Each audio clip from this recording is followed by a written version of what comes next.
आसीगला PM किसान रो खुशी खबर आसवाक जाउछि किसान योजनार 23तम किस्तिर 2000 टंका। जदि आपण भी जणे पीएम किसान रो हिताधिकारी होइथिबे खूब शीघ्र 2000 आसवाक जाउछि।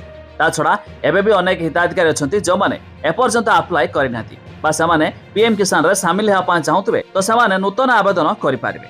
वीडियो रे जानिबा ता पूर्वरु वीडियो को लाइक करिवे, सब्सक्राइब करना थिले एबे सब्सक्राइब करि पाखर थिबा बेल आइकन को दबाइ दियंतु। प्रथम तो जान रखंतु पीएम किसान योजना अधीन रे 22तम किस्तिर टंका 13 मार्च 2026 रे सरकार पैठ करथिले।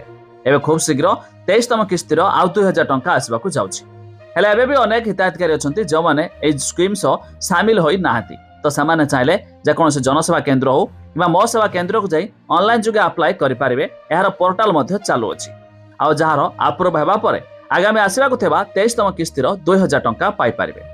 किंतु सबठारो बड़ कथा जानि रखंतु 22तम किस्ती अनेक किछि हिताधिकारी टंका पाइबार वंचित होइछंती काहेकि ना सब हिताधिकारी को मिलिथा बेले किछि हिताधिकारी पाइ नाहंती कारण समाने केवाईसी करि नाहंती। सरकार मध्य पूर्वरु सूचना दैछंती कि केवाईसी करिबा बाध्यतामूलक ए स्कीम अधीन रे जो माने केवाईसी करि नाहंती सरकार टंका पठाले भी सामाना खाता रे जमा हेउ नाही।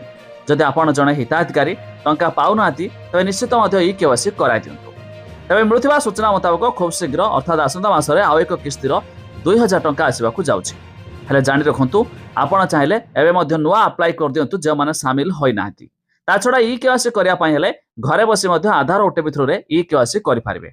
एमिति कि जो हिताधिकारी नूतन अप्लाई करूछंती तो समानकर अप्रूव हेबा परे नुआ लिस्ट रे मध्य नाम शामिल होछि।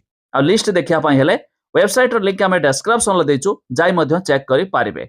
जे मानकर नाम थिबो समानकु आगामी आसीबाकू थिबा 23तम किस्तिर 2000 टंका मिलिजिवो।